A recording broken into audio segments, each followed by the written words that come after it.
Hello नमस्कार, स्वागत है आप सभी का। मेरा नाम है शिखर गुप्ता और आप देख रहे हैं फिजिक्स संकल्पना। बच्चों, आज के वीडियो में हम सदिशों को आगे पढ़ने वाले हैं। कल के वीडियो में हमने सदिश पढ़ना शुरू किया था। हमने देखा था कि सदिश राशियाँ क्या होती हैं, अदिश राशियाँ क्या हैं, सदिश राशियों को कैसे व्यक्त किया जा सकता है और सदिश राशियाँ कितने प्रकार की होती हैं। आज के वीडियो में हम बात करेंगे सदिशों के वर्गीकरण की, कि अलग अलग प्रकार के सदिशों को कैसे पढ़ा जा सकता है, क्या उनका काम होगा, क्या उनकी इम्पोर्टेंस होगी। ठीक है, कल के वीडियो में बच्चों मैंने आपको बताया था कि ऐसी राशियाँ जिनको प्रदर्शित करने के लिए केवल परिमाण की ज़रूरत होती है, दिशा की ज़रूरत नहीं होती, अदिश राशियाँ कहलाती हैं। लेकिन अगर किसी राशि को व्यक्त करने के लिए परिमाण के साथ साथ दिशा की भी ज़रूरत हो और वे राशियाँ सदिश योग के नियमों का पालन करें तो उनको सदिश राशियाँ कहते हैं। ठीक है, ये आपको अच्छे से आता होगा, पहली वीडियो आपको अच्छे से आनी चाहिए। हमने देखा था कि जो सदिश राशियाँ होती हैं जब उनको जोड़ते हैं तो हमें मैथ्स के जो पुराने नियम हैं, जैसे आज तक हम जोड़ के आए 5 और 5 10, 5 और 3 8, ऐसे जो हम आसानी से जोड़ सकते हैं क्योंकि वहाँ तो केवल परिमाण होता है। लेकिन सदिश राशियों को जोड़ते समय हमें परिमाण के साथ साथ दिशा का भी ध्यान रखना होता है। इसलिए उन सिंपल नियम से जो हमने पढ़े थे, जब क्या बोलते थे उनको, बीजगणितीय नियम जो हम पढ़ते आए आज तक, उनका उपयोग नहीं किया जा सकता। उनकी सहायता से हम सदिश राशियों को नहीं जोड़ सकते। सदिश राशियों को जोड़ने के लिए नए नियम बनाए गए जिनको सदिश योग के नियम कहते हैं, जिनको हम आने वाली वीडियो में पढ़ेंगे। कल से हम शुरू कर देंगे उनको पढ़ना, तब कि हम कौन कौन से नियम पढ़ेंगे सदिशों को जोड़ने के लिए, हमारे पास कौन कौन से नियम हैं, ये कल की वीडियो से हम पढ़ना शुरू कर देंगे। आज की वीडियो में हम बच्चों ये पढ़ेंगे कि सदिशों को कैसे वर्गीकृत किया गया, समान सदिश क्या होते हैं, विपरीत सदिश क्या हैं, एकांक सदिश क्या है, शून्य सदिश क्या है, संरेखीय सदिश क्या है और एक समतलीय सदिश क्या है। आज के वीडियो में हम सब इनके बारे में बात करने वाले हैं। मतलब आज का जो वीडियो है बहुत ही इम्पोर्टेंट है।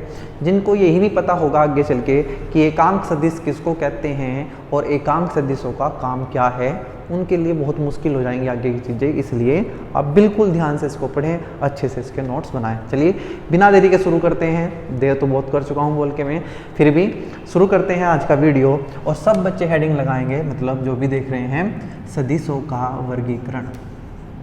सदिशों का वर्गीकरण। कल बच्चों मैंने आपको बताया सदिशों के प्रकार। मैंने आपको कहा था कि सदिश दो प्रकार के होते हैं, ध्रुवीय सदिश और अक्षीय सदिश। ठीक है, आप उनको पढ़ना अच्छे से कि क्या ध्रुवीय सदिश हैं और क्या अक्षीय सदिश हैं।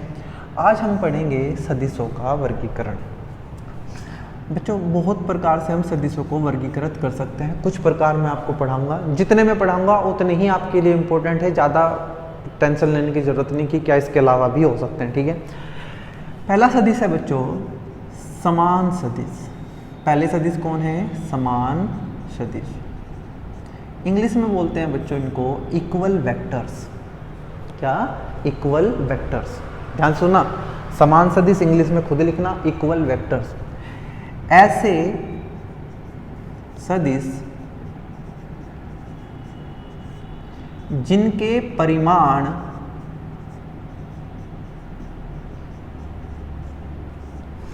एवं दिशाएं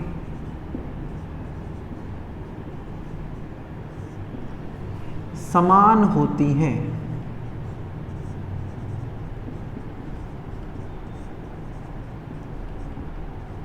समान सदिश कहलाते हैं। समान सदिश कहलाते हैं, समान सदिश कहलाते हैं। मैंने आपसे पूछा कि बताओ सदिश के पास क्या क्या होता है। आपने कहा सदिशों के पास दो चीज़ होती है, परिमाण होता है और दिशा होती है। ठीक है, अगर ये दोनों ही चीज़ बराबर कर दी जाए, मान लीजिए मेरे पास दो वेक्टर हैं, मेरे पास एक ए वेक्टर है बच्चों और एक मेरे पास बी वेक्टर है। मैंने कहा जो इसका परिमाण होता है, किसका? ए का परिमाण, वो बराबर हो गया बी के परिमाण के। बच्चों, ये जो मैंने दो डंडे लगा के ये बताया, इससे हम प्रदर्शित करते हैं परिमाण को। किसको? परिमाण को। कल के वीडियो में मैंने अच्छे से बताया था कि परिमाण किसको कहते हैं, तो कल का वीडियो जरूर देखें आज का वीडियो देखने से पहले। ये जो दो डंडे लगाए इसको इंग्लिश में बोलते हैं मॉडुलस, हिंदी में बोलते हैं मापांक, और इसको यहाँ हम सदिश के रूप में बोलेंगे परिमाण। क्या बोलेंगे? परिमाण। ये जो मैंने लिखा है इसको पढ़ेंगे हम a का परिमाण बराबर b का परिमाण। मैंने कहा सदिशों के पास दो चीज होती हैं, परिमाण और दिशाएं। हमारे पास कुछ सदिश हैं, अगर उन सब सदिशों का परिमाण और दिशाएं एक जैसी हो जाएं, बराबर हो जाएं, तो हम कहेंगे ये सदिश समान सदिश हैं। और इनको प्रदर्शित ऐसे करते हैं बच्चों, मान लीजिए मेरे पास ये एक सदिश a है और ये दूसरा सदिश b है।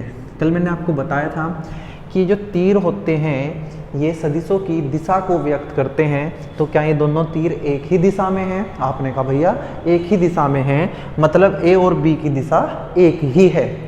मैंने कहा था इस तीर की जो लंबाई है वो परिमाण को प्रदर्शित करती है, तो मैंने लगभग बराबर बनाने की कोशिश की है, मतलब ये समझना कि ये दोनों की लंबाई बराबर है, मतलब इन दोनों के परिमाण बराबर हैं। तो मैं कहूँगा कि जब दो सदिशों के परिमाण और दिशाएं एक ही हो जाएं, बराबर हो जाएं, तो ऐसे सदिशों को समान सदिश कहते हैं। क्या कहते हैं? समान सदिश।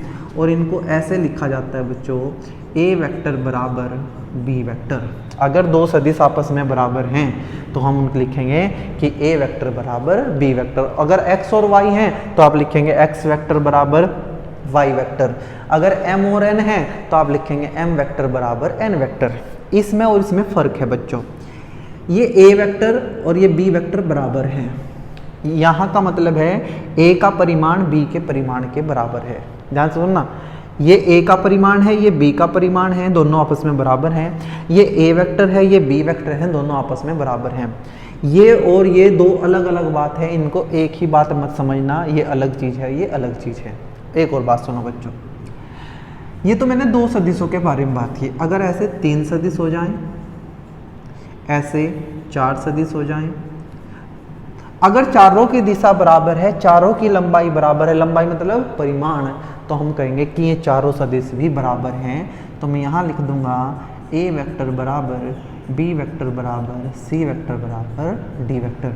मतलब एक ही टाइम में मैं बहुत सारे समान सदिशों की बात कर सकता हूँ, 5, 10, 20, 25 कितने भी हैं, मैं एक बार में सबकी बात कर सकता हूँ। बस मुझे ये पता होना चाहिए क्या सबकी दिशा बराबर है? आपने कहा। क्या सबका परिमाण बराबर है? आपने कहा। अगर दोनों चीज़ें बराबर हैं तो वे सब सदिश आपस में बराबर हैं, मतलब कैसे सदिश हैं? समान सदिश। आपने एक और चीज़ देखी डायग्राम से कि ये सारे सदिश जो समान सदिश हैं, जो सदिश समान सदिश हैं, ये एक दूसरे के समांतर हैं। क्या है? समांतर। a b के समांतर है, b c के समांतर है, c d के समांतर है, a d के समांतर है, मतलब आपस में सब समांतर है। मतलब जो भी समान सदिश होंगे वे सब एक दूसरे के समांतर होते हैं। ये भी बात हम लिखेंगे। मैं इसको यहाँ से हटा रहा हूँ, आप लिख लेना। मैं दो से समझा, आप जैसे लिखना चाहते हो लिख सकते हो। दो से भी समझाया मैंने, चार से भी समझाया। यहाँ एक नोट डाल के लिख लेना, इसके नीचे क्या लिखोगे? सभी समान सदिश, सभी समान सदिश एक दूसरे के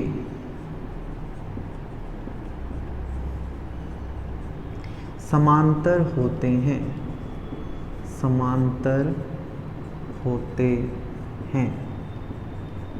समझ आई बात? जितने भी सदिश क्या होंगे? समान, वे सब एक दूसरे के क्या होंगे? समांतर। और आपने कभी ना कभी पढ़ा होगा बच्चों कि जो समांतर रेखाएं होती हैं उनके बीच का कोण 0 होता है। ये दो समांतर सदिश हैं, ये दो समान सदिश हैं, तो इनके बीच का कोण कितना होगा? 0 डिग्री।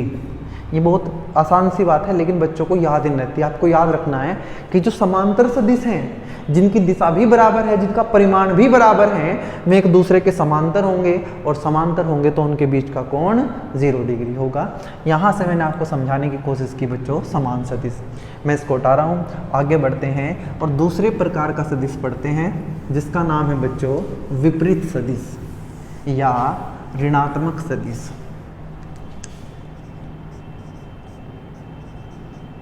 विपरीत सदिश,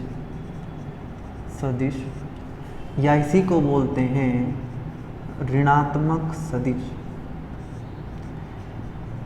इंग्लिश में अपने आप लिखेंगे बच्चे, आप इसका मतलब होगा ऑपोजिट वेक्टर और इसका होगा नेगेटिव वेक्टर। ठीक है, ऑपोजिट वेक्टर और ये नेगेटिव वेक्टर। पहले लिख देता हूं फिर समझते हैं। दो ऐसे सदिश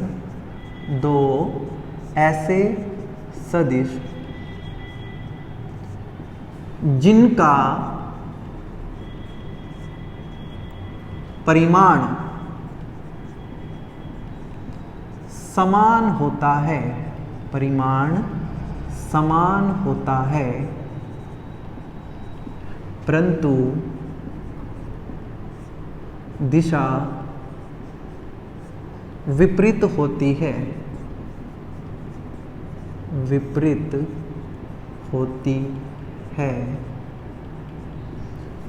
विपरीत सदिश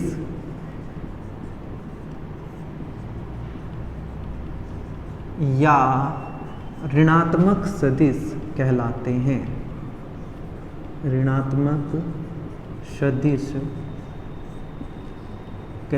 हैं, पहले मैंने लिखा, अब मैं आपको समझाऊंगा, आप ध्यान से समझेंगे भाई। ध्यान से देखो, हमने कहा कि परिमाण बराबर होना चाहिए, दिशा विपरीत होनी चाहिए।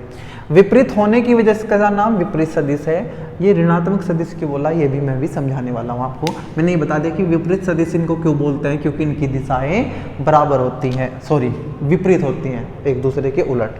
मैंने कहा एक वेक्टर मेरे पास एक ए है, ए वेक्टर, और दूसरा वेक्टर मेरे पास बी वेक्टर है। दोनों की लंबाई बराबर है, मतलब परिमाण बराबर है। अगर इसका मान 10 है तो इसका मान भी 10 होगा। अगर ये 10 मीटर है तो ये भी 10 मीटर होगा। 10 न्यूटन है तो ये भी 10 न्यूटन होगा। मान बराबर है, परिमाण बराबर है, लेकिन दिशा विपरीत है। विपरीत मतलब एक अगर ऐसे है तो दूसरा उसके बिल्कुल उल्टा होगा, इसलिए इनको बच्चों विपरीत सदिश कहते हैं। समान सदिश किसको कहते हैं, बोलना मेरे साथ, जिनका परिमाण और दिशाएं बराबर होती हैं, समान सदिश कहलाते हैं। ऐसे सदिश जिनका परिमाण बराबर हो लेकिन दिशा विपरीत हो, विपरीत सदिश कहलाते हैं। और बच्चों इनको प्रदर्शित करने का तरीका है कि ये जो ए वेक्टर है बराबर होगा माइनस बी वेक्टर के। सुना ध्यान से, बहुत मजे की चीज है। ये जो ए सदिश है ये बी सदिश के बराबर है परिमाण में, इसलिए बराबर आया, लेकिन ये माइनस ये बताएगा बच्चों कि इनकी दोनों की दिशाएं विपरीत हैं। मैंने पिछले चैप्टर में भी शायद आपको बताया हो, लेकिन ये यहाँ की चीज़ है कि जब भी दो सदिश एक दूसरे के विपरीत होंगे, मैंने जब विस्थापन पढ़ाया, वहाँ वेग पढ़ाया, तो चीज़ें बताई थी कि आगे जा रहा है तो प्लस, पीछे आ रहा है तो माइनस। जब भी सदिश राशियों की बात हो और उनकी दिशाएं विपरीत हो जाएं, मान लीजिए पहले कोई ऐसे जा रहा है और मैंने इसको प्लस माना, तो जैसे ही ये विपरीत आएगा तो हम इसको माइनस बोल देंगे। मतलब सदिशों के अंदर ये जो ऋणात्मक चिन्ह है ये विपरीत दिशा को प्रदर्शित करता है। सदिशों के अंदर ये जो ऋणात्मक चिन्ह है ये दिशा को प्रदर्शित करता है, और कौन सी दिशा को, विपरीत दिशा को। जब मैं अगर आप सामने सिर्फ इतना लिख दूं तो आप ये बता देंगे कि भाई ये जो ए वेक्टर है ना, इसका परिमाण तो बी के बराबर है, ए का परिमाण बी के बराबर है, लेकिन ए की दिशा बी की दिशा के विपरीत है। अगर ये यहाँ ना होता तो मैं कहता ए का परिमाण बी के बराबर है और दिशा भी बराबर है, लेकिन जैसे ही यहाँ माइनस चिन्ह मैंने डाल दिया तो आपने कहा कि ए का परिमाण बी के बराबर है, इन दोनों तीर की लंबाई बराबर है, लेकिन माइनस ये बता रहा है कि दोनों की दिशा एक दूसरे के विपरीत है। और बच्चों यहाँ मैं 3 वेक्टर की बात नहीं कर सकता। जैसे मैंने पिछली बार 4 वेक्टर, 5 वेक्टर, 7 वेक्टर, 10 वेक्टर, सबको मैं क्या कह सकता हूँ अगर वे एक जैसे हैं, समान सदिश। लेकिन यहाँ 2 से ज़्यादा की बात एक साथ नहीं कर सकते। क्यों नहीं कर सकते? मान लीजिए मैं अब यहाँ एक वेक्टर बना दूँ, सी वेक्टर, तो देखना ए और सी तो बराबर हैं, समान परिमाण बराबर है, दिशा भी बराबर है, तो ए और सी क्या हो गए हैं यहाँ, समान सदिश। जबकि ये बी और सी क्या है, विपरीत सदिश। ए और बी क्या है, विपरीत सदिश। तो जब हम विपरीत सदिश या ऋणात्मक सदिश की बात करते हैं तो हम एक बार में केवल 2 ही सदिशों की बात कर पाएंगे। इसलिए बच्चों मैंने यहाँ क्या लिखा है, 2 ऐसे सदिश जिनका परिमाण समान होता है लेकिन दिशा विपरीत है। क्या कहलाते हैं, विपरीत सदिश कहलाते हैं। और क्योंकि यहाँ दिशा को प्रदर्शित करने के लिए हम ऋणात्मक चिन्ह लगाते हैं, इसलिए ऐसे सदिश को जो उल्टी दिशा में है उसको ऋणात्मक सदिश भी कहेंगे। हम इस b को बोलेंगे कि ये b a का ऋणात्मक सदिश है, b a का ऋणात्मक सदिश है, या a b का ऋणात्मक सदिश है। हम ये बोलेंगे a b का ऋणात्मक सदिश है या b a का ऋणात्मक सदिश है। और इतना सुनते ही आप समझ जाना कि दोनों की दिशा एक दूसरे के विपरीत है। क्या तुम्हें फिर से ये समांतर दिख रहे हैं? लेकिन ये उल्टी दिशा में है। ऐसी रेखाएं जो समांतर तो होते हैं लेकिन दिशाएं विपरीत हो जाए उनको प्रति समांतर बोलते हैं बच्चों। मतलब जो विपरीत सदिश होते हैं, कौन? विपरीत सदिश। विपरीत सदिश एक दूसरे के प्रति समांतर होते हैं। समांतर तो होते हैं लेकिन उल्टी दिशा में, विपरीत दिशा में प्रति समांतर होते हैं। और बच्चों आपको ध्यान रखना है कि ऐसी स्थिति में थीटा का मान 180 डिग्री हो जाएगा। जब मैं आपसे पूछूं कभी ए और बी विपरीत सदिश हैं तो बताओ ए और बी के बीच का कोण, तो आप कहेंगे 180 डिग्री। मैं कहूँ ए और बी समान सदिश हैं, दिशा बराबर है, आप कहेंगे दोनों के बीच का कोण 0 डिग्री। क्लियर है? दो सदिश मैंने आपको समझाने की कोशिश की, पहला समान सदिश, दूसरा विपरीत सदिश। अब मैं वापस आपको यहाँ से एक कॉन्सेप्ट बताने की कोशिश करता हूँ भाई। जब भी आपको सदिश राशियाँ दिखाई दें और ये माइनस दिख जाए, लिख लेना कहीं। अगर आपको कभी सदिश राशियाँ दिखाई दें और साथ में माइनस का चिन्ह दिखाई दे जाए तो बच्चों समझ लेना कि इसका एक ही मतलब है और इसका मतलब है विपरीत दिशा। मान लो कभी मैं लिख दूँ, मैं कभी लिख दूँ E बराबर कुछ भी, मैं लिख दूँ -f, तो आप समझ जाना। चलो ऐसा करता हूँ, मैं एक एक्चुअल फॉर्मूला जो आप क्लास 12 में पढ़ोगे, मैं लिख दूँ E इक्वल्स टू KP/R3, ऐसे मैंने लिख दिया। आपको नहीं पता ये क्या है, लेकिन आपको दिख रहा है कि यहाँ एक सदिश है, यहाँ भी एक सदिश है और यहाँ माइनस आया है। ये काम सिर्फ तभी करना है बच्चों जब सदिशों की बात हो रही हो। यहाँ सदिश है, यहाँ भी सदिश है और यहाँ लगा है माइनस, तो आप बिना सोचे समझे, मतलब समझ तो आप लिया, ये बोल देना कि जो E है ना, इसकी दिशा इस P की दिशा के विपरीत है। ये माइनस हमें दिशा बताएगा किसकी? E की। और क्या बताएगा कि ये E की दिशा विपरीत है किसके? P के। बात समझ आई कि सदिशों में जब भी ऋणात्मक चिन्ह दिखाई देगा वो विपरीत दिशा को प्रदर्शित करेगा। किसको? विपरीत दिशा को। अब मैं आपको ले चलता हूं बच्चों यहीं से अदिश राशियों पे। क्या अदिश राशियां भी माइनस वाली हो सकती हैं? क्या अदिश राशियां नेगेटिव हो सकती हैं? तो आप मुझे बताओ, क्या कभी आपने लंबाई नेगेटिव देखी? आप कहेंगे मैंने नेगेटिव लंबाई नहीं देखी है। क्या आपने द्रव्यमान नेगेटिव देखा? -5 किलो सामान खरीदा आपने कभी? नहीं खरीदा। क्या आपने -10 सेकंड देखी? नहीं देखी। लेकिन बच्चों, क्या आपने -10 डिग्री सेल्सियस का तापमान सुना है? आप कहेंगे कि हाँ हमने ये सुना है कि भाई वहाँ -10 डिग्री तापमान हो गया था। तापमान कैसी राशि है? तापमान एक अदिश राशि है। मतलब अदिश राशियाँ जो होती हैं वे धनात्मक, ऋणात्मक और शून्य कुछ भी हो सकती हैं। ध्यान से सुना, धनात्मक, ऋणात्मक और शून्य कुछ भी हो सकते हैं, लेकिन सब नहीं है। जैसे दूरी है, दूरी हमेशा धनात्मक होगी, ये ऋणात्मक नहीं हो सकती। तो ये ना जनरलाइज नहीं कर सकते हम, सबको एक साथ नहीं कह सकते कि भाई दूरी धनात्मक भी हो सकती है, ऋणात्मक नहीं। भाई समय कभी ऋणात्मक होता ही नहीं है, लेकिन तापमान धनात्मक भी हो सकता है और ऋणात्मक भी हो सकता है। तो कभी भी आप ये मत कहना कि अदिश राशियाँ ऋणात्मक नहीं हो सकती, हो सकती हैं। लेकिन क्या सारी अदिश राशियाँ ऋणात्मक होगी? नहीं, दूरी नहीं है, समय नहीं है, द्रव्यमान नहीं है, लेकिन तापमान है। लेकिन बच्चों वहाँ जो माइनस का चिन्ह आएगा, जैसे मैंने -10 डिग्री सेल्सियस बोला, वो दिशा को व्यक्त नहीं करता, वो उसकी एक्यूरेट वैल्यू बताता है कि आज -10 डिग्री सेल्सियस का तापमान है। इसका मतलब है अरे आज 0 डिग्री से हम 10 डिग्री सेल्सियस कम में जी रहे हैं, आज का तापमान 0 से 10 डिग्री कम है। मतलब जब अदिश राशियों में माइनस लगा मिलेगा आपको, तो आप समझ जाना कि ये दिशा को व्यक्त नहीं करेगा। लेकिन अगर सदिश राशियों में आपको माइनस चिन्ह मिल जाए तो आप बता देना कि भाई ये विपरीत दिशा को प्रदर्शित कर रहा है। मैं चाहूँगा आप इसको कहीं लिखें, मैं नहीं लिखूँगा भाई, आप लिखेंगे नोट डाल के कि सदिश राशियों में आने वाला ऋणात्मक चिन्ह विपरीत दिशा को प्रदर्शित करता है। जबकि अदिश राशियों में आने वाला ऋणात्मक चिन्ह उनके परिमाण को प्रदर्शित करता है, ना कि दिशा को। क्या सारी अदिश राशियों में माइनस आ सकता है? नहीं, जिनमें आएगा उन, जैसे आप क्लास 12 में वैद्युत विभव पढ़ेंगे बच्चों, वैद्युत विभव ऋणात्मक हो सकता है, लेकिन इसका मतलब ये थोड़ी है कि वो विपरीत दिशा को प्रदर्शित करेगा, क्योंकि वो खुद एक अदिश राशि है, उसमें तो दिशा है ही नहीं। अगर दिशा ही नहीं है तो दिशा को कैसे व्यक्त करेगा? तो अदिशों के साथ आने वाला ऋणात्मक चिन्ह उनके मान को ही प्रदर्शित करता है कि अच्छा ये 0 से इतना कम है, प्लस आएगा तो ये 0 से इतना ज़्यादा है। मैं कहूँ 10 वोल्ट, वैद्युत विभव का मात्रक वोल्ट होता है, तो हम कहेंगे 0 से 10 ज़्यादा है। -10 वोल्ट तो ये 0 से 10 कम है। लेकिन क्या मैं अगर ये कहूँ कि मैंने 5 मीटर पर सेकंड, मैंने -5 न्यूटन का बल लगाया, ध्यान सुनना, न्यूटन मतलब बल, बल मतलब सदिश राशि, क्या मैंने 0 से 5 कम बल लगाया बच्चों? नहीं, -5 न्यूटन का बल बोलते ही मैं समझ गया हूँ कि ये माइनस दिशा को व्यक्त कर रहा है, कि हमने उल्टी दिशा में फोर्स लगाया है। उम्मीद है आपको समझ आ गया होगा। आगे बढ़ते हैं बच्चों और तीसरे प्रकार का सदिश पढ़ते हैं।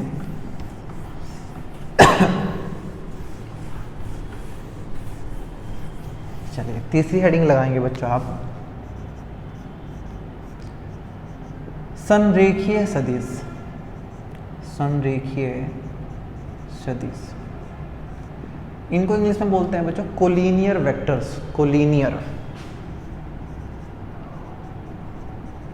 एक ही लाइन वाले, को का मतलब होता है साथ, लीनियर मतलब रेखा, वेक्टर्स। संरेखीय सदिश, कोलिनियर वेक्टर्स, एक ऐसे वेक्टर्स, एक नहीं बहुत सारे वेक्टर हो सकते हैं, ऐसे सदिश जो एक ही रेखा के अनुदिश हों या एक ही रेखा के समांतर हों, संरेखीय सदिश कहलाते हैं। यहाँ बच्चों मैंने परिमाण की कोई बात नहीं की है, ध्यान रखना, बस इतना कह रहा हूँ, ध्यान से लिखेंगे आप। ऐसे सदिश जो एक ही रेखा के अनुदिश कार्य करते हैं,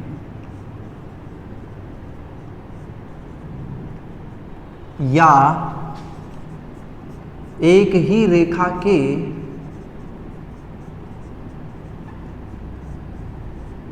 समांतर होते हैं,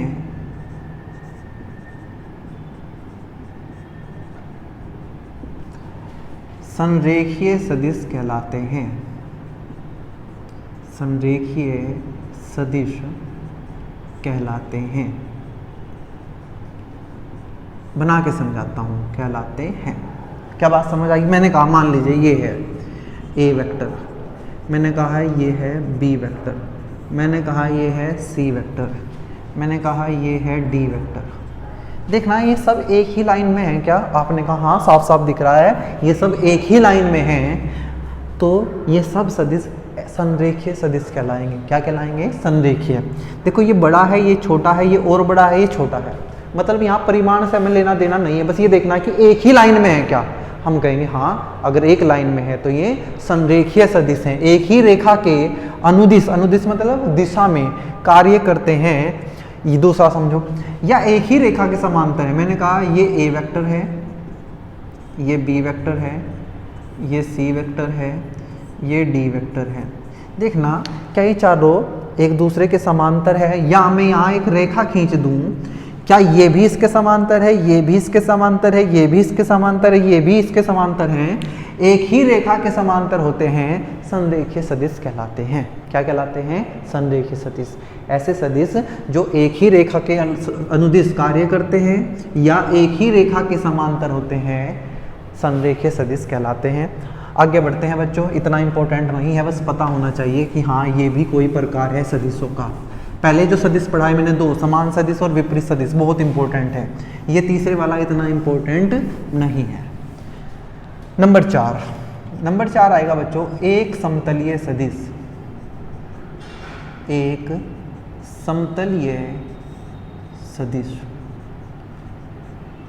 नाम में देखो क्या है, एक समतलीय, इनको बोलते हैं बच्चों कोप्लेनर वेक्टर्स।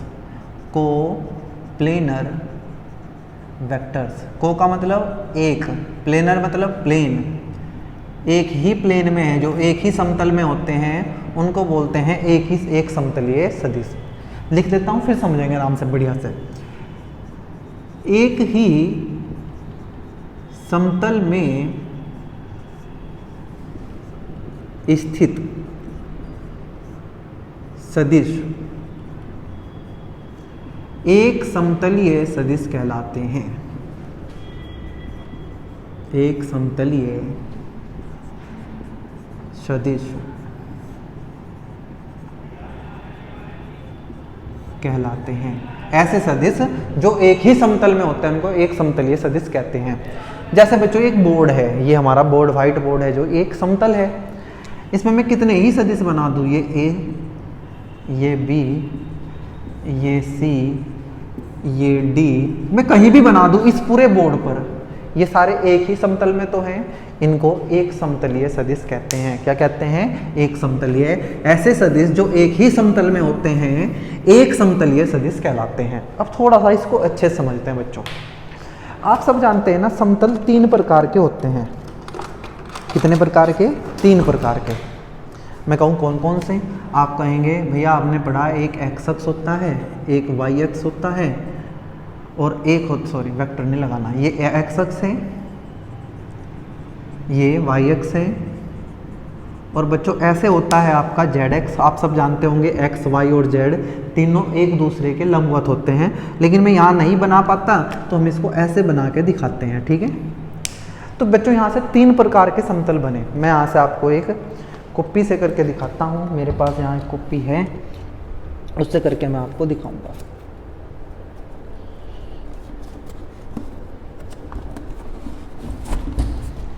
मैंने कहा बच्चों कि इसको ध्यान से देखना। ये मान लीजिए ये जो लाइन है, ये अरे हो जा भाई सीधा खड़ा, ये है वाई अक्ष, ये क्या है? वाई अक्ष। ये जो लाइन है ये है एक्स अक्ष, और जो ये अंदर की तरफ जा रही है ये वाली लाइन ये है जेड एक्स। ठीक है, ये एक्स अक्ष, ये वाई अक्ष, और ये अंदर की तरफ जो जा रही है जेड एक्स। तो मुझे बच्चों बताओ, ये x है और ये y है, तो जब मैं यहाँ ऐसे दीवार खड़ी करूँगा, यहाँ अभी तो नहीं है लेकिन अगर मैं यहाँ ऐसे खड़ी कर दूँ तो ये जो समतल बनेगा इसको बोलते हैं एक्स वाई समतल। क्या बोलते हैं? एक्स वाई समतल, जिसमें x अक्ष हो y अक्ष हो। ऐसे बोलो, मान लीजिए ये x अक्ष है और ये y अक्ष है, तो ये जो समतल बना ऐसा, इसको बोलेंगे एक्स वाई समतल। ये है y, ये है x और ये है z, तो ये कौन सा समतल बनेगा? ये है x और ये है z, तो ये बनेगा एक्स जेड समतल। क्या बनेगा? एक्स जेड समतल या तल बोल देते हैं। मैंने कहा ये y है, ये z है, तो ये कौन सा बनेगा? ये बनेगा वाई जेड समतल। उम्मीद है ये बात समझ आ गई होगी। मैंने आपको 3 चीज़ें बताई। क्या? कि भाई ये जो होता है 3 अक्ष होते हैं, तीनों एक दूसरे के लंबवत, x y z। जो x y से मिलके बनेगा उसको बोलेंगे एक्स वाई समतल, y और z से मिलकर बनेगा इसको बोलेंगे वाई जेड समतल, और जो z और x से बनेगा उसको बोलेंगे जेड एक्स समतल। मतलब 3 प्रकार के हम समतल हैं। लिख लेना, मैं नहीं लिख पा रहा हूँ कि 3 तल होते हैं, x y, y z, z x. ठीक है, जिसमें x अक्ष और y अक्ष होते हैं उसको एक्स वाई समतल बोलते हैं, जिसमें y अक्ष और z अक्ष होते हैं उसको वाई जेड समतल बोलते हैं या तल बोलते हैं, जिसमें x अक्ष और z अक्ष होता है उसको बोलते हैं जेड एक्स समतल। ठीक है, बात समझ आई बच्चों। मैं बताना चाहता हूँ आपको, लिखवाऊंगा मैं, कि दुनिया में जितने भी 2 सदिश हैं, दुनिया में अगर 2 सदिश लूँ मैं ये और मैं इन्हें बना दूँ ऐसे, मैंने इनको ऐसे बना दिया, जरूरी नहीं है मिलाना, ऐसा रख दो, ऐसे रख दो, कैसे भी रख दो, ये हमेशा एक समतल में होंगे। कैसे? मैंने कहा ये बनाओ, देखो एक समतल में है बिल्कुल। आपने कहा ऐसा नहीं, ऐसा बनाओ, मैंने कहा कोई बात नहीं। अब देखो ये 2 एक ही समतल में हैं। आपने कहा ऐसा ना बनाओ भाई, ऐसे बनाओ, ऐसे। मैंने कहा लो एक समतल में है। आप इनको कैसे भी रख दो, ये दोनों हमेशा एक ही समतल में रहेंगे। हाँ ये बात है कि वो समतल बदल रहा है, जैसे यहाँ है तो समतल ये है, लेकिन है तो एक ही समतल में। जब ये ऐसे है तो ये एक ही समतल में, समतल बदल गया है, वो पहले ऐसे था अब ऐसा, लेकिन है तो दोनों एक ही समतल में है। तो मैं यहाँ से क्या लिखवाना चाहता हूँ कि 2 सदिश, 2 की बात कर रहा हूँ मैं, 2 से ज़्यादा की नहीं, 2 सदिश सदैव एक ही समतल में होते हैं। किस में होते हैं? एक ही समतल में होते हैं।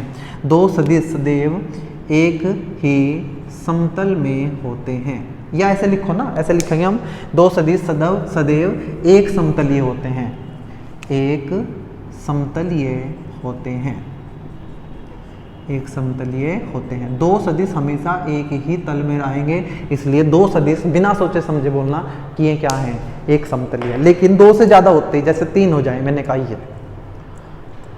ऐसे मैंने बना दिया। कितने सदिश हैं? तीन।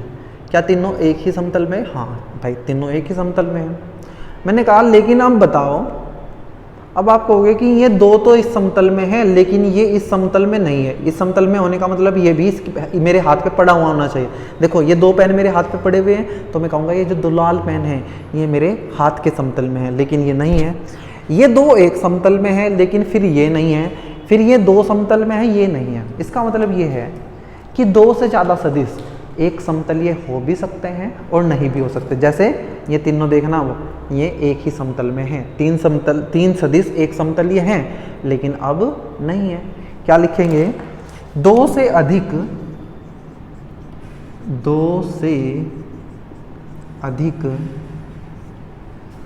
सदिश एक समतलीय हो भी सकते हैं और नहीं भी। यहाँ हमारा खत्म होता है बच्चों एक समतलीय सदिश। बहुत ज़्यादा इंपॉर्टेंट नहीं है, लेकिन ध्यान रख लेना, एक ही समतल में होने वाले सदिशों को एक समतलीय सदिश कहते हैं। दो सदिश हमेशा एक समतलीय होते हैं, दो से ज़्यादा सदिश एक समतलीय हो भी सकते हैं और नहीं भी हो सकते हैं। आगे बढ़ते हैं बच्चों।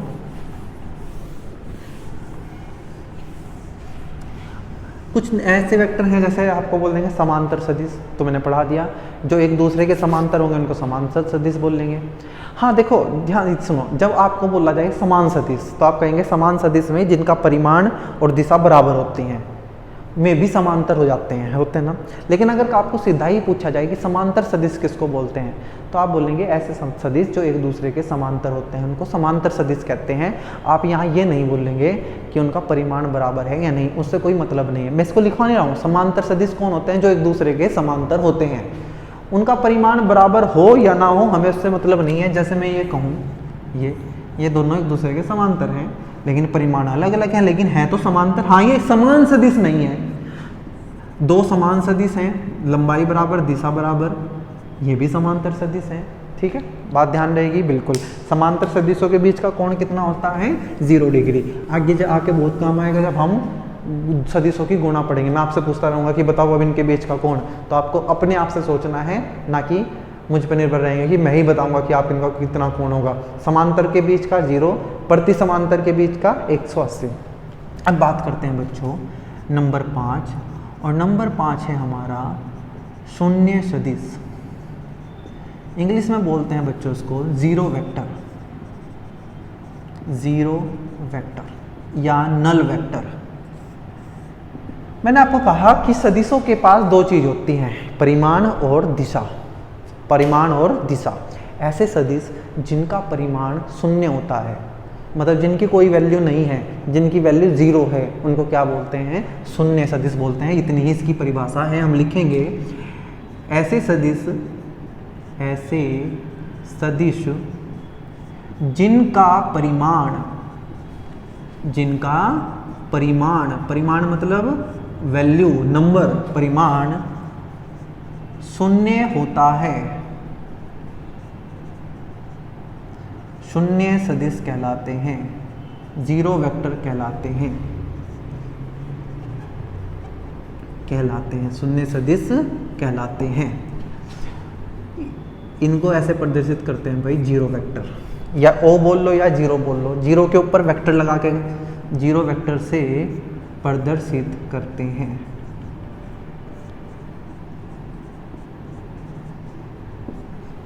इन्हें जीरो वेक्टर से प्रदर्शित करते हैं। अच्छा मुझे बताओ, अगर मैं इसका एक तीर खींचने लगूं तो इसका तीर कैसे बनेगा?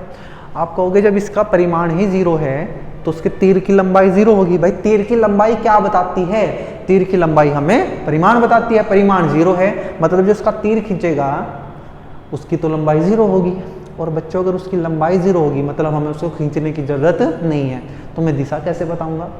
दिशा भी मैं नहीं बता सकता। अरे भाई मैंने ऐसे ऐसे वेक्टर बनाऊं तो मुझे पता भी है कि इसकी दिशा ये है, लेकिन अगर मैं कहूँ कि इसकी लंबाई 0 कर दो, 0 मतलब हटा ही दो, अब इसकी क्या दिशा है? इसकी कोई दिशा नहीं है। इसीलिए ध्यान रखेंगे, शून्य सदिशों की दिशा, शून्य सदिशों की दिशा अपरिभाषित है, पता ही नहीं है हमें, अपरिभाषित है। कोई आपसे पूछ ले कि बताओ 0 वेक्टर की दिशा क्या होती है, तो आप बताना कि हमें नहीं पता, अपरिभाषित है, कोई डेफिनेशन नहीं है इसकी दिशा की। ठीक है, इतना ही है बस। शून्य सदिश, ऐसे सदिश जिनका परिमाण शून्य होता है, शून्य सदिश कहलाते हैं। इनको 0 वेक्टर से प्रदर्शित करते हैं, उनकी कोई दिशा परिभाषित नहीं है। जरूरत क्यों पड़ी? जरूरत इसलिए पड़ी बच्चों, मान लो मैं अपनी जगह से ना हिलूं, मेरा विस्थापन कितना है? आप कहोगे 0, लेकिन विस्थापन तो एक सदिश राशि है, तो हम लिखेंगे 0 वेक्टर। जब मैं हिला ही नहीं अपनी जगह से तो मेरा विस्थापन कितना? 0। मैं रुका हूँ, मेरा वेग कितना है? मेरा वेग 0 है, लेकिन वेग तो एक सदिश राशि है, तो मैंने कहा कितना? 0 वेक्टर। समझ आ रहा है? मान लो मैं ए वेक्टर में से ए वेक्टर को घटा दूं तो कितना आएगा? 0। भाई वेक्टर में से वेक्टर को घटाएंगे तो वेक्टर आना चाहिए, तो हमें मिलना चाहिए 0 वेक्टर। तो इसलिए हमें 0 वेक्टर की ज़रूरत पड़ी, क्योंकि कई बार सदिशों में भी वैल्यू 0 आ जाएगी, इसलिए हमने क्या बनाया? शून्य सदिश जिनका परिमाण शून्य होता है। और अब बात करते हैं नंबर 6, और सबसे इम्पोर्टेंट बच्चों, इसके जितना इम्पोर्टेंट वेक्टर दुनिया में कोई नहीं है। ध्यान से सुनना, नंबर 6, और नंबर 6 का नाम है बच्चों एकांक सदिश। एकांक सदिश, इंग्लिश में इसको बोलते हैं यूनिट वेक्टर। इसका नाम आप अच्छे से इंग्लिश वाला याद रखेंगे, यूनिट वेक्टर। ये दुनिया का सबसे ज़्यादा इम्पोर्टेंट वेक्टर है, एकांक सदिश। एकांक मतलब एक अंक। ऐसे सदिश या ऐसा सदिश, ऐसा लिख दूंगा, ऐसे सदिश जिनका परिमाण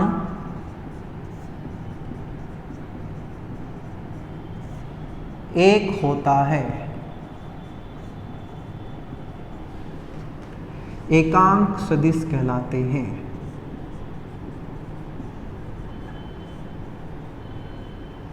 देखो कितनी बढ़िया चीज है ये, बात समझ आई? ऐसे सदिश जिनका परिमाण शून्य होता है, शून्य सदिश कहलाए। जिनका परिमाण 1 होता है, 1, उनको बोलते हैं एकांक सदिश। क्या बोलते हैं? एकांक सदिश। ऐसे सदिश जिनका परिमाण 1 होता है, ध्यान रखेंगे 1 होता है, उनको एकांक सदिश बोलते हैं। आपने कहा अभी आप कहते हैं कि सबसे ज़्यादा इंपॉर्टेंट है, ऐसी क्या बात है इसमें? इसका परिमाण 1 ही तो है, ऐसी क्या बात है इसमें कि इतने इम्पोर्टेंट है? बच्चों यही तो इनकी खासियत है कि इनका परिमाण 1 है। अब इस खासियत से इन्होंने एक बहुत अच्छा लॉजिक हमें दिया, हमें एक बहुत काम की चीज़ दी, इसलिए हमने इनको बहुत इंपॉर्टेंट बोला। सुनना ध्यान से। होता क्या है कि जो सदिश राशियाँ होती हैं, सदिश राशियाँ, उनमें होता है बच्चों एक परिमाण। मैं बार बार बता रहा हूँ, आपको पता भी चल गया होगा कि एक परिमाण होता है और साथ में होती है दिशा। क्या होती है? दिशा। भाई सदिश राशियों के पास परिमाण होता है, दिशा होते हैं। मान लीजिए कि किसी सदिश राशि का परिमाण 10 है, लेकिन मुझे उसकी दिशा नहीं पता। क्या नहीं पता? दिशा। तो मैं क्या करूँगा, इस परिमाण में किससे गुणा कर दूंगा? एकांक सदिश से। किससे? एकांक सदिश से। आपने कहा अच्छा इससे क्या हुआ? हम कहेंगे क्योंकि इसका परिमाण खुद 1 है, तो इस 10 की गुणा उस 1 में होकर रहेगा, तो 10 ही।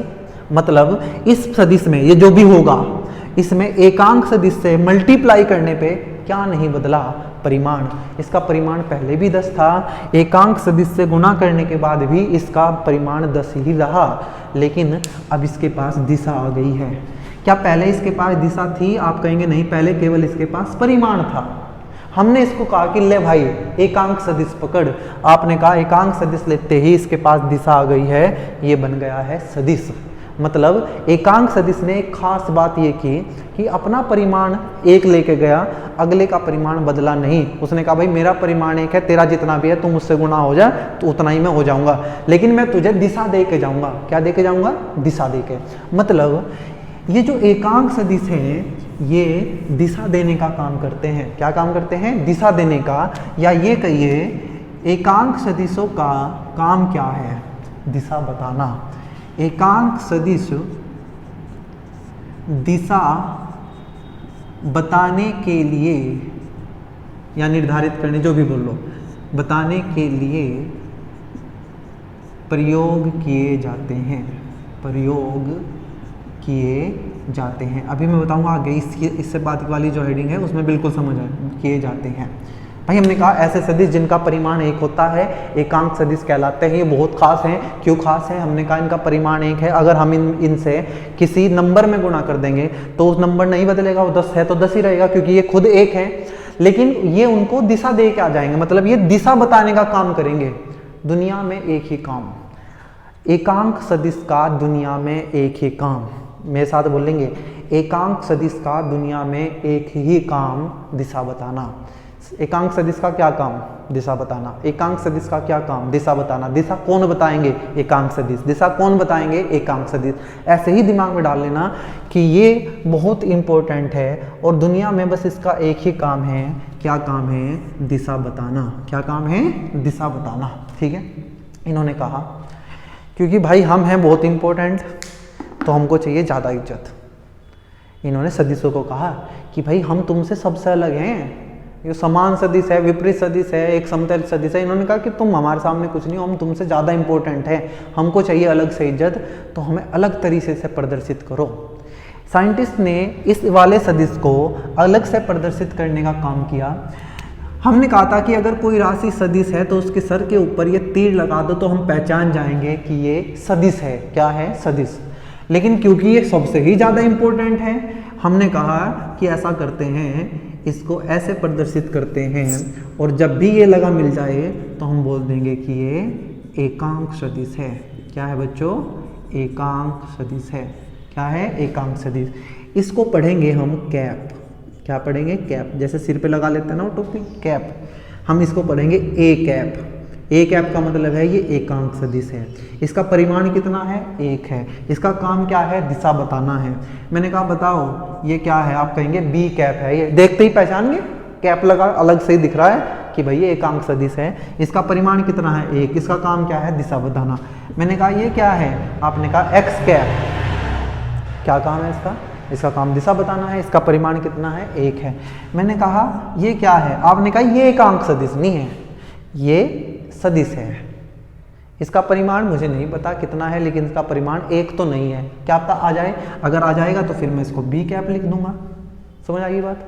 बात समझ आ गई है क्या? मुझे फिर से बताओ, बहुत इंपॉर्टेंट चीज़ है भाई ये। एकांक सदिश क्या होते हैं? ऐसे सदिश जिनका परिमाण एक होता है एकांक सदिश कहलाते हैं। क्यों भाई, क्यों इतने इंपॉर्टेंट है? आपने कहा भाई ये दिशा बताते हैं, इनका काम दिशा बताने का है, जिसके साथ भी लग जाएंगे उसकी दिशा बता देंगे। हमने कहा अच्छा इसलिए इंपॉर्टेंट है। इन्होंने कहा हमें अलग से प्रदर्शित करो। इनके सर पे हमने कैप लगानी शुरू की। वैसे क्या लगाते थे? तीर। इन एकांक सदिश के ऊपर लगाएंगे कैप। कैप देखते ही पहचान जाना ये एकांक सदिश है। अब मैं आपको कुछ चीज़ समझा रहा हूँ यहीं से।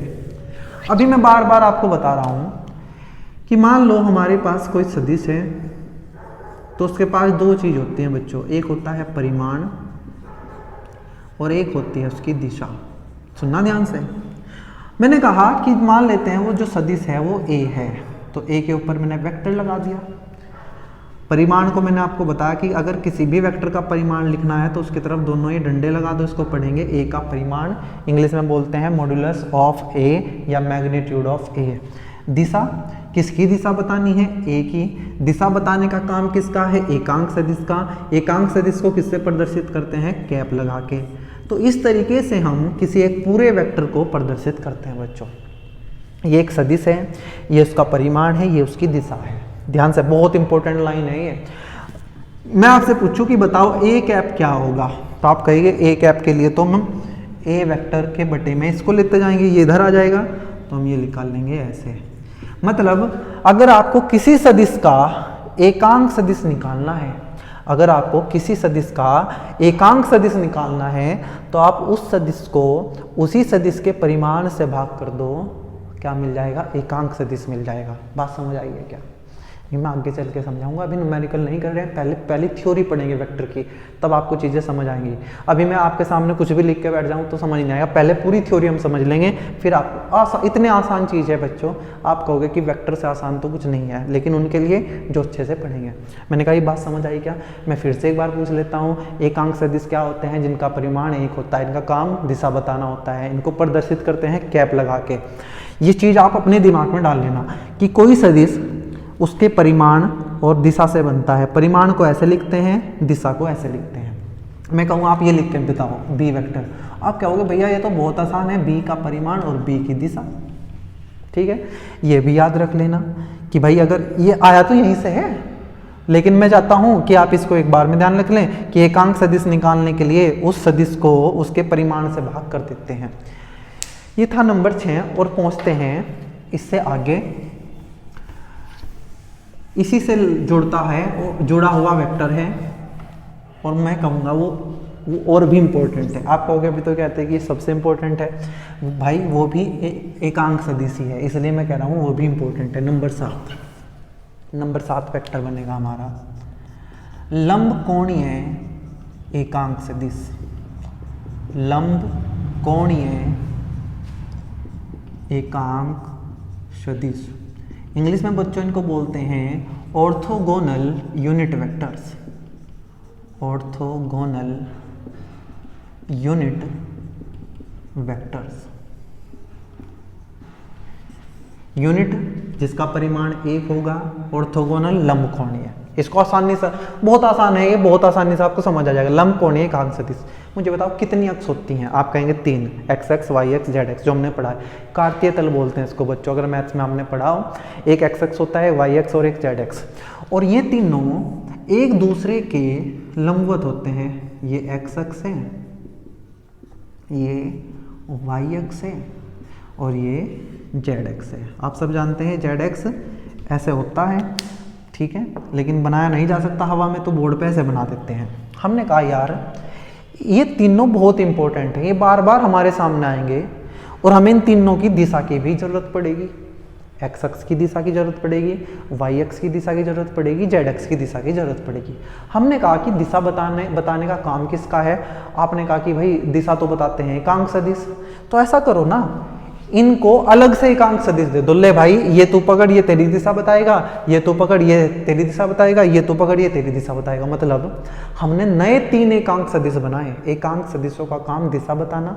हमने 3 एकांक सदिश बनाए, जो एक्स अक्ष की दिशा बताएगा, एक बताएगा वाई अक्ष की, और एक बताएगा जेड अक्ष की। और उन्हीं 3 एकांक सदिशों को लंबकोणीय एकांक सदिश कहते हैं, क्योंकि वे तीनों एक दूसरे के लंबवत होंगे। क्या होंगे? एक दूसरे के लंबवत। जब x, y और z एक दूसरे के लंबवत है, तो इनकी दिशा बताने वाले भी तो एक दूसरे के लंबवत होंगे। अरे भाई x की दिशा कैसे बताएंगे? ये ऐसे, y की दिशा ऐसे बताई जाएगी, z की। क्या ये तीनों भी एक दूसरे के लंबवत है? हाँ, दिशा बताने का काम कौन कर रहा है? एकांक सदिश। एक दूसरे के लंबवत हैं तो लंबकोणीय एकांक सदिश। ऐसे एकांक सदिश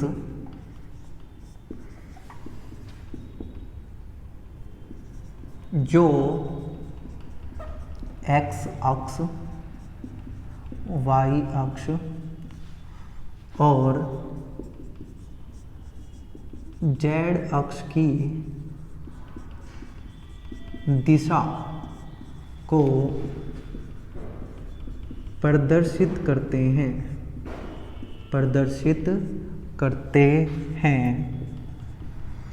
लंबकोणीय एकांक सदिश कहलाते हैं। लंबकोणीय एकांक सदिश कहलाते हैं।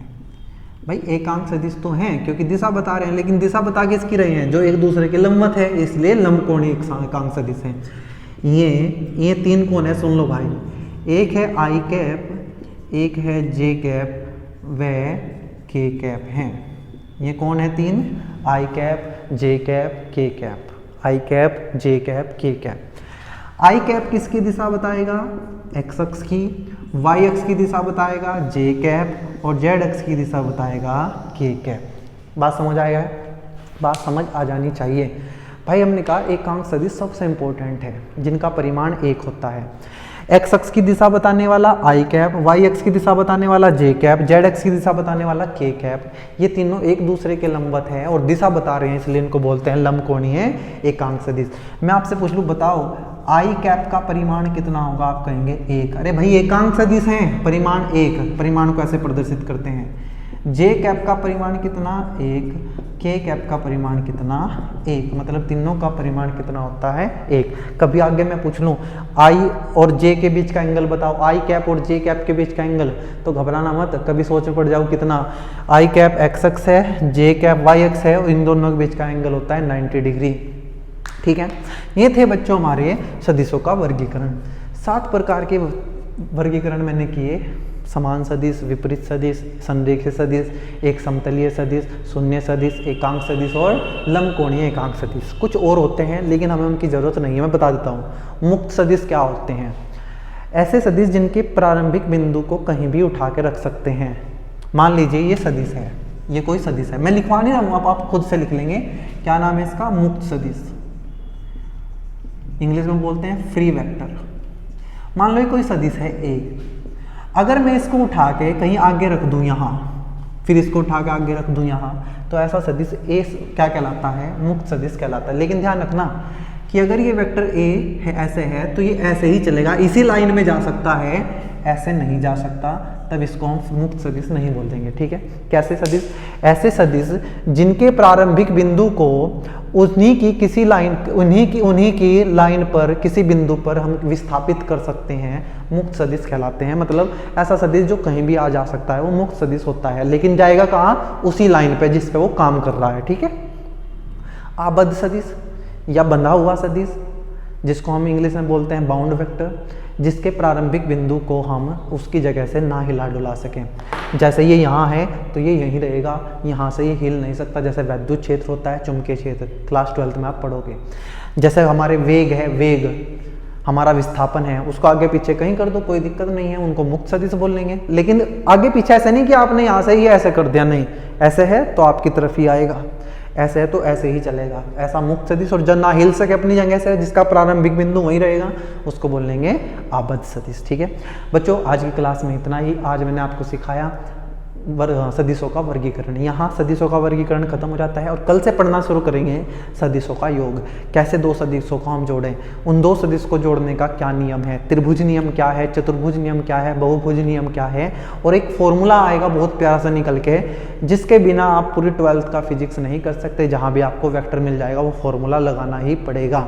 कल की क्लास हम जो लेंगे बहुत इंपॉर्टेंट है, ये पूरा वेक्टर ना बहुत इंपॉर्टेंट है बच्चों।